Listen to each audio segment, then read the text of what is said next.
Just want to let you lot know that if you're watching this clip on the Fozcast YouTube channel, the full episode is now available to watch exclusively on Spotify, and it's free. Come on.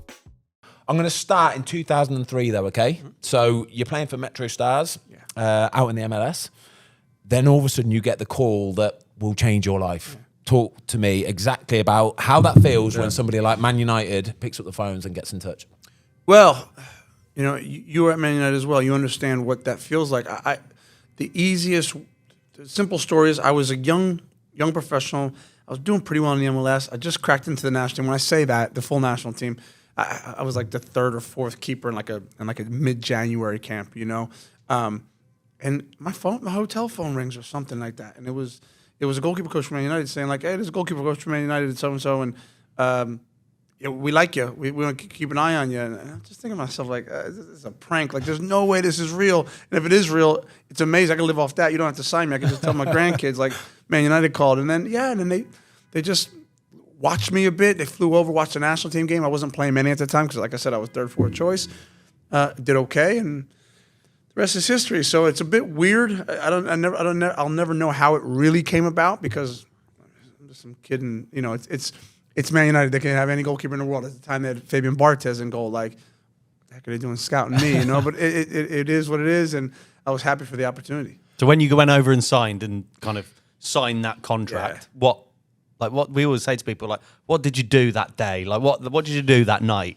Like, what happened? I pinched myself because I couldn't believe where I was. It started to sink in a little bit because I actually put pen to paper, but like I'm still at that point thinking this is surreal, and this is how young and dumb and innocent I was.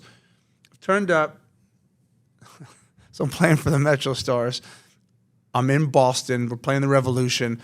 I know that's my last game, and then in the days to come, I'm going to travel to Manchester to sign. So I thought, right, I'm going to go to Macy's. I'm going to get myself a nice shirt and tie combination to go with this big baggy suit that I had. It's going to be great. So I get this nice light blue shirt. You'll get the iron in a second. I got this nice blue shirt, light blue shirt, and my tie was beautiful. It had these diagonal navy blue, white, and light blue stripes. I thought, I've nailed it. That looks great. And I've turned up, and someone only told me a couple of days later that I said, those are Manchester City colors, you know. So I signed for Man United, and I've got the scarf and all the shaking hands with Sir Alex Ferguson, and I'm wearing City colors. And was your tie basically the same sort of color as that? It was this. You're not allowed to touch that, by the way. That's fine. By the way, we haven't even referenced the fact that we've got the Premier League trophy sitting. Like, that is quite literally the Premier League trophy. So we've got two security guards over here, Tony and Ellis. All right, boys. John and Ellis. John, sorry. Ben, that's shambolic. Tony, John, it doesn't matter. Either way, they're going to knock us out if we touch that. You had the boys, by the way. They've absolutely hooked us up by putting this behind us. And you've called them the wrong names, and I said it was the FA Cup earlier on. And John's nearly taken my head off. I swear to God. So you go.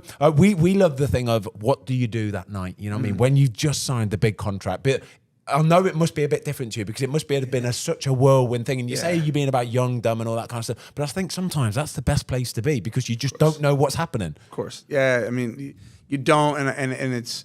I like when young players. There's a naivety about young players. They don't know what the old Grizzly veterans know. They don't know what's behind the door. You know, we're when you get older and experienced, you've been knocked down a few times. You get a bit fearful. When you're young, and I was raring to go. I was excited. I was nervous, but I was like, this is the opportunity of a lifetime. So yeah, it was special. So what was it like that first season? So obviously hit the ground running. Yeah. You absolutely hit the ground running. Won the goalkeeper of the year. Mm-hmm. I think you won the FA Cup that season. Yeah. So what was that season like? So that I just want to kind of reference the players that you're playing with at this time. So this is United in their pomp, by the way. This is United just about to go on and win everything from this moment on. So you're talking Ronaldo and Scholesy, Giggsy, Rio, all those kind of guys.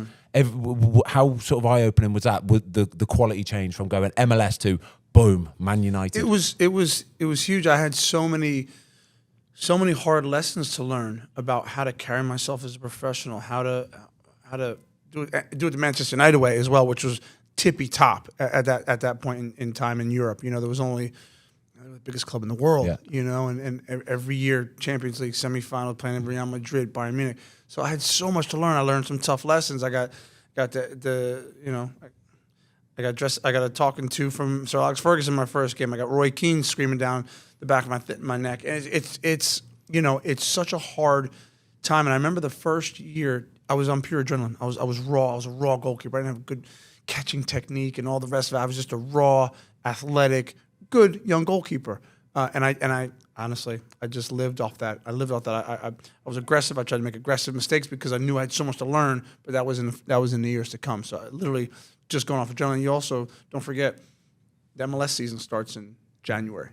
So I had been playing 6 months solidly. Yeah. So by the time I got to United and did a full preseason again, I played for 18 months straight. Wow. And it just be and in fairness, Sir Alex Ferguson knew that, and he took me out of the team at times. But yeah, it was difficult, but it was. I mean, it set the foundation for the career that I ended up having, and I'm so thankful that I was able to get that early on. Yeah. What was it like working with Tony Coton? Because we both worked with Tony. I just loved it. I did. He was brilliant. He was a brilliant goalkeeper trainer. I mean, he had been through the ranks as a kid and as a senior pro, and he knew it. He was proper old school goalkeeper trainer. He was, So it was really, really good. And what really about at that time? And what about when you? What about the adjustment? So obviously you're a young man and you're coming over. You're a long way from home. Did that affect you? Did you have family come over with you? Yeah. So literally, I got married just as I was getting ready to head over and sign for Manchester United. And so yeah, it was a bit of a life change, really. I'm married. We're getting a house for the first time in Manchester. Wow. It's just like growing up. You're just growing up in one go. It happened in the blink of an eye. So it was kind of a lot on my shoulders. But again, I was fully focused at that time. I was like, this is what I've always wanted. And I knew that. And so, yeah, a ton of life adjustments. I mean, as you said, growing up, like it's all happening. Yeah. You're learning how to be a proper senior pro at the highest level. You go to a new country, just married, like everything that adulthood happened in the blink of an eye. Talk to me about a young Cristiano Ronaldo. I'm talking like young, still yellow teeth, not been perfectly manicured Cristiano Ronaldo. What was he like? Could you see the potential to be what he became? I always say about Cristiano, the work ethic was always there. Yeah. And I don't even care what the reason for the work ethic was. Was it vanity? Was it wanting to be a superstar? I don't know. But he worked his socks off. I mean, like, anytime I'm able to tell the story, people always see like the car commercials and underwear commercials and fragrance commercials. Like, forget all that. He works, I mean, tirelessly in order to be at that level. The amount of sleep he gets, what he puts in his body from a nutrition standpoint. He's always in the gym. He's always looking after himself with a physio. Like, he's always on the pitch when everybody leaves. Like, it's a joke. It's no surprise that you put that work ethic with that talent. I mean, greatest player ever. Thanks everybody for watching. We hope you enjoyed this clip of the Fozcast. If you would like to watch the full episode, it is now available exclusively on Spotify for free.